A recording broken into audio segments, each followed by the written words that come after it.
Hey there. Hello. Here we are, another new great episode. So today we're going to talk about Google Ads because there's so many great trends that are out there.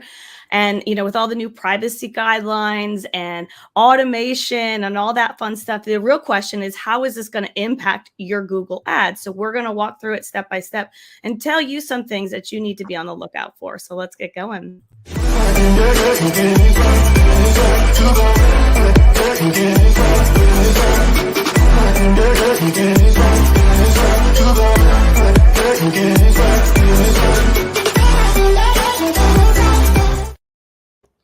Yes, welcome to Marketing and a Mic.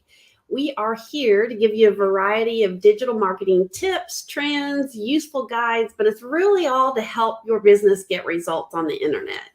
Yes, that's exactly right. So let's jump right into it. So, you think about it, you've got paid search, you've got retargeting, you've got online advertising, you got all this kind of stuff going on just to get you some great results. That's the bottom line, right? So, what are some good trends that are out there that should be on your radar? That's exactly what we're going to talk about today. So, if you are thinking about Google Ads and you want to put together some ads that are really going to have an impactful result and engage and convert your audience, this is the show for you. Yes, and what's so exciting is it's getting easier. That's the truth. Yeah. And speaking of getting easier, let's talk about number one, which is automation. Gosh, remember the Yeah. days when you had to do all this by hand and it was really very task oriented trying to keep up. So, automation, it's gaining momentum and it's not going to stop anytime soon. And the beauty of automation is that it takes a lot of the guesswork out for you. While machines focus on bidding, testing, optimization, you can focus on the important things like research and being creative and thinking about your competitive strategy for the campaign.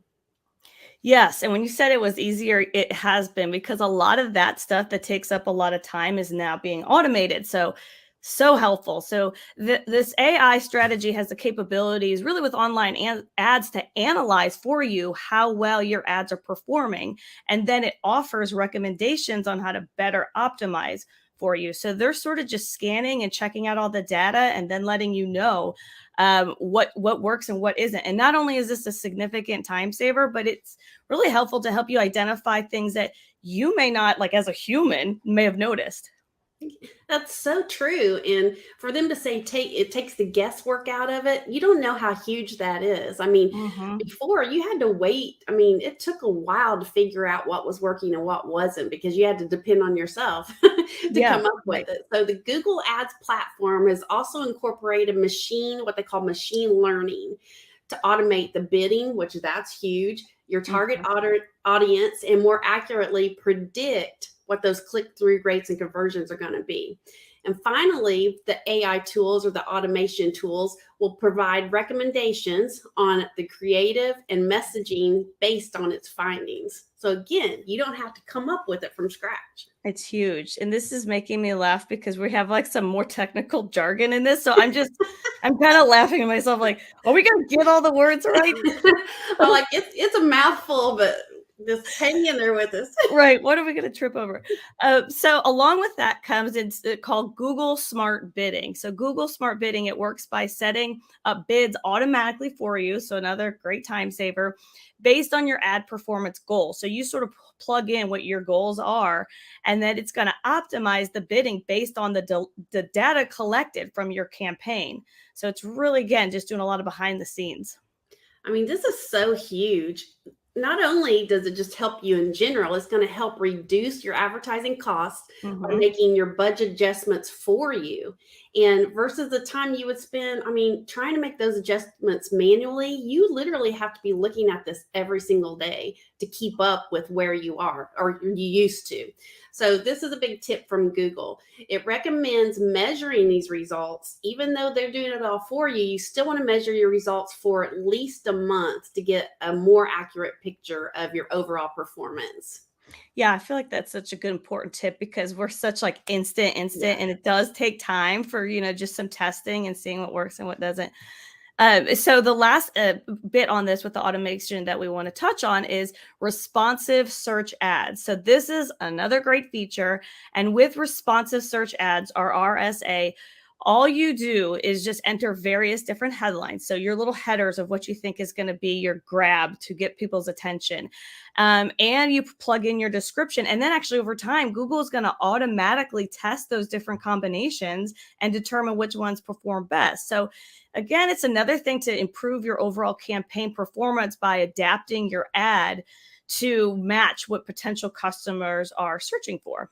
That's exactly right. And talking about trends, used to, when we thought about doing Google ads for someone, it was because they wanted such a broad area to advertise Mhm. to. But what Google is now working towards is more of a new local campaign format. And what does that mean? Well, local ad campaigns, there you go. Caught me off guard. Huh? Number two, local ad campaigns.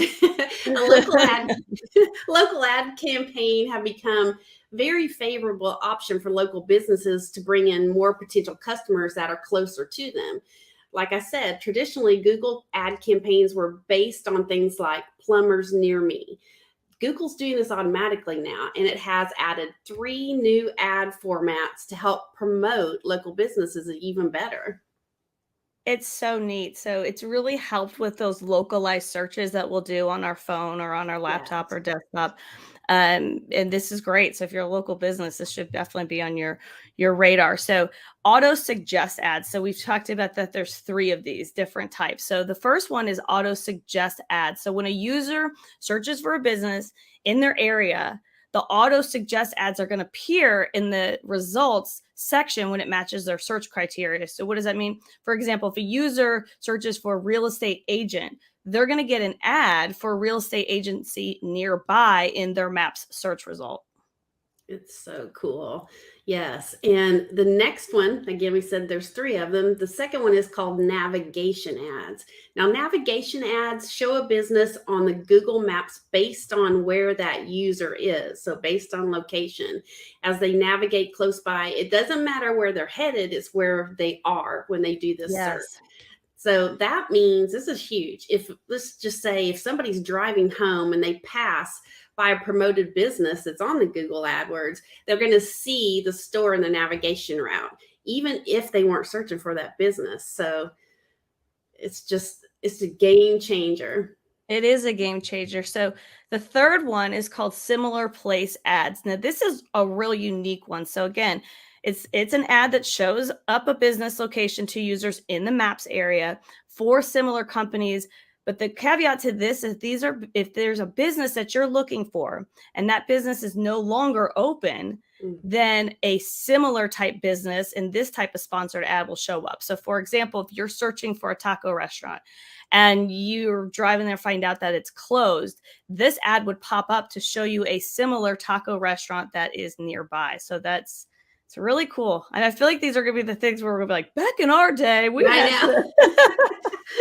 It's like then it's going to start reading your mind. It already kind of does that. It's like, what are you wanting to search today? But exactly. well, and voice search is there too. Can't forget that. But all right, number 3, Google Shopping. This is another trend that is really big on Google. If you think about it, at the end of 2021, Google implemented updates to accommodate the increase of e-commerce demands. It's just the world we live in. Most Yeah. people are shopping online. They're not hardly going to any stores anymore. So Google added more merchant automations for shopping campaigns. What does this do? It makes it a lot easier for customers to find products on sale, which is really cool, and those that are sourced from specific areas, groups, or demographics. So it's really cool. And I'll tell you, along with just sort of how the culture has been real conscious, like about social causes and things that matter to them. Google's tapped into that aspect in this way. For instance, so say you want to support a woman-owned business. Well, users could make a search based on that criteria, Yeah. and it gives an advantage for businesses so that they can identify or support those specific groups. And so, if I'm searching for a woman-owned business, then they're going to be in that group. And Google's also integrated this into Shopify, into their Google ad platform. So It's something, it's really supporting causes that matter to people and then incorporating it into their shopping experience. Yes.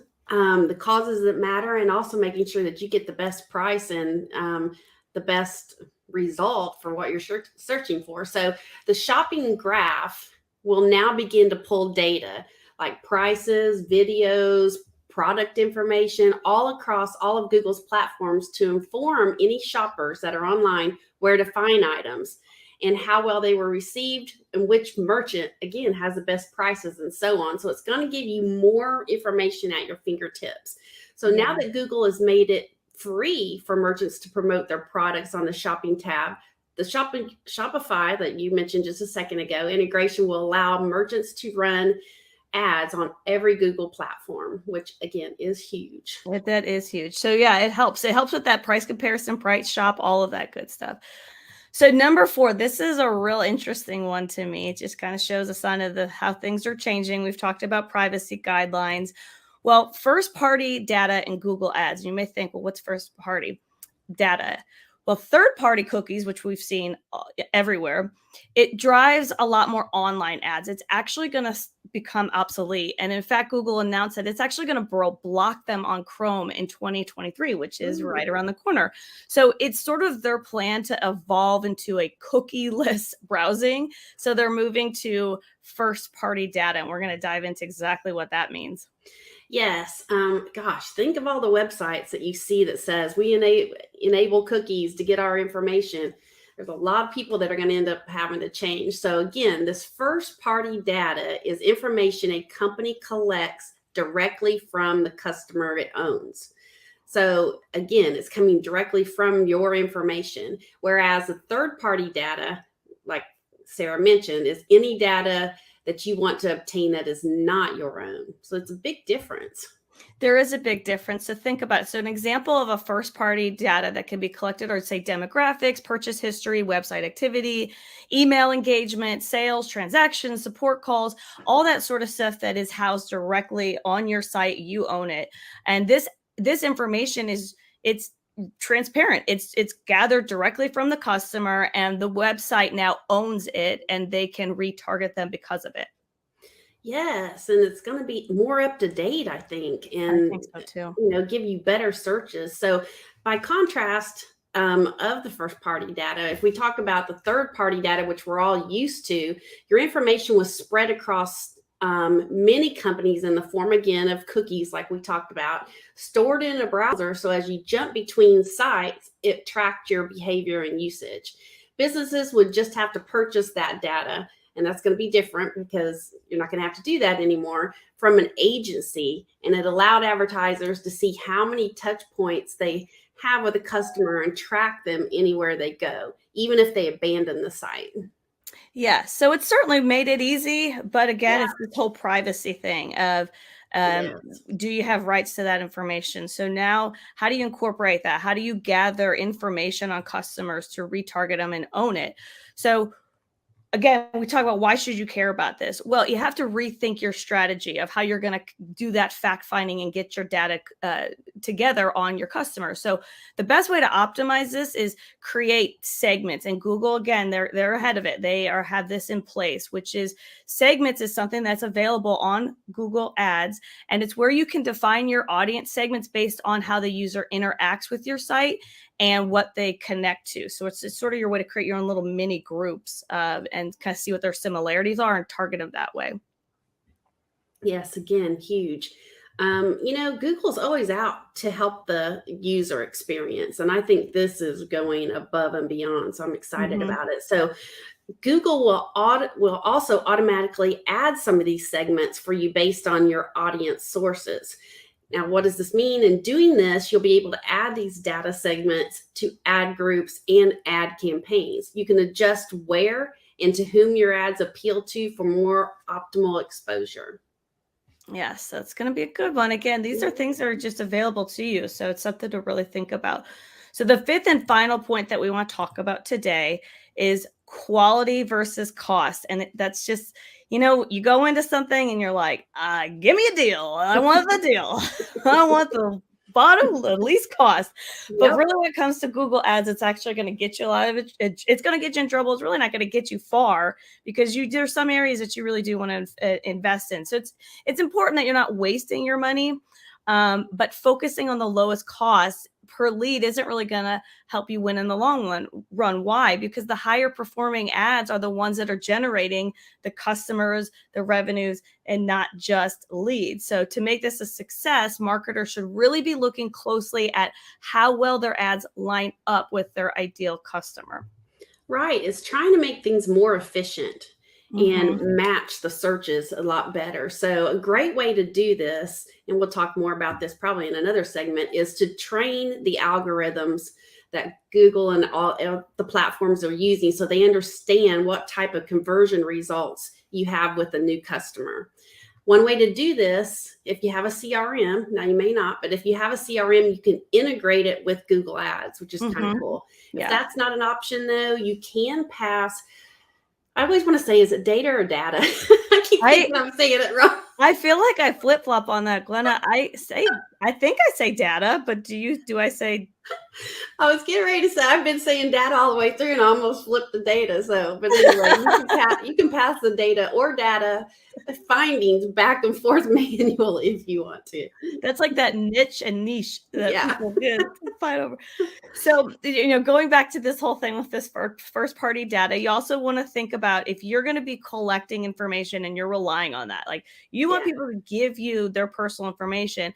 You really have to think about the intent of your ad. So you want to think about, am I delivering them a benefit? So if it's something that they're like, I don't mind giving my personal information, then that's a great way to look at it. But if you're really not giving them something that makes them feel like, why would I want to provide you all my personal stuff, then it may not be the best quality ad. So you really just have to put that deeper focus into the intent of your ad. Yes, exactly. And again, these are trends, and I hope this information was useful to you, but they can have a huge impact on your ad campaigns and make it a lot easier. So, it still looks a little complicated. So if you want some help and don't have time to do this on your own, obviously we would love to help you dive into Google Ads or even help you with your digital marketing strategy. Would love to talk to you anytime. Yes, absolutely. And don't forget to follow and subscribe. We go live every other Friday on Facebook, YouTube, Twitter, and LinkedIn, and you can catch the replay on Instagram. And if you're listening to our podcast, make sure that you're subscribing to it and also subscribing to our YouTube channel because we're always putting out videos and good, helpful content. So until next time, we'll see ya. See you later.